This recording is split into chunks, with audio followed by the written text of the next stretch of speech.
Hi friends, welcome to RG cookery. நம்ம இந்த வீடியோவில் என்ன பார்க்க போகிறோம்னா, மாம்பழம் வச்சு ஒரு புளிச்சேரி தான் பார்க்க போகிறோம். அதுக்கு நான் கொஞ்சம் மாம்பழம் எடுத்திருக்கேன், கட் பண்ணி. அது கடாயில் ஒரு கிளாஸ் தண்ணி விட்டுட்டு, தண்ணி நல்லா கொதி வந்தப்புறமா நறுக்கி வச்சுருக்கிற அந்த மாம்பழத்தை அதில் நம்ம போட்டுருவோம். இப்போ இதில் ஒரு 1/4 ஸ்பூன் மஞ்சப்பொடியும் போட்டுட்டு, காரத்துக்கு தகுந்த மாதிரி காரப்பொடி, நான் ஒரு 1/2 ஸ்பூன் தான் காரப்பொடி எடுத்திருக்கேன். அதை இதில் போட்டு நல்லா வெந்துட்டு இருக்கட்டும். அது இடையில் நம்ம என்ன பண்ண போகிறோம்னா, அந்த இதுக்கு என்னென்ன வேணுங்கிறத அரைச்சி எடுத்துக்கிறது என்ன பார்ப்போம்.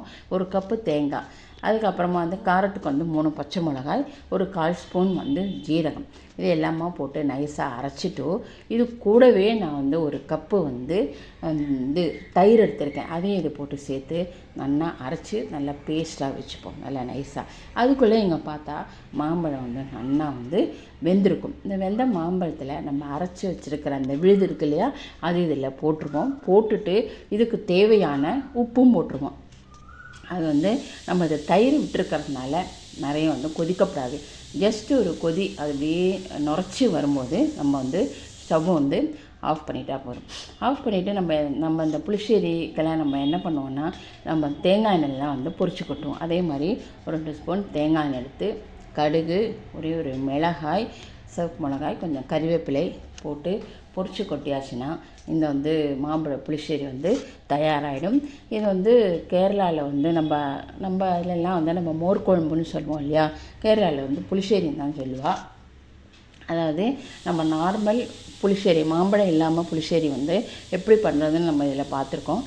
வெண்டைக்காய் புளிச்சேரி பண்ணலாம், குக்கும்பர் புளிச்சேரி பண்ணலாம், பூசணிக்காய் புளிச்சேரி பண்ணலாம்.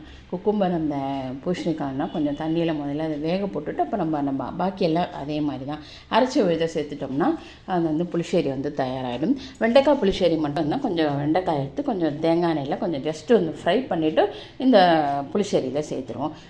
நம்ம இதிலெல்லாம் நம்ம மோர் குழம்புன்னு சொல்லுவோம். இது கேரளாவில் மாம்பழ புளிச்சேரி அப்படின்னு சொல்லுவாள். அதில் மாம்பழம் இந்த மாதிரி பலவிதமான வெரைட்டிஸ்லாம் நம்ம பார்த்துருக்கோம். இதை நம்ம எப்போதும் சொல்கிற மாதிரி தான், சூடான சாதத்தில் இந்த புளிச்சேரியை நம்ம விட்டு சாப்பிட்டோமா அவ்வளோ டேஸ்ட்டாக நல்லா இருக்கும். தேங்க்யூ.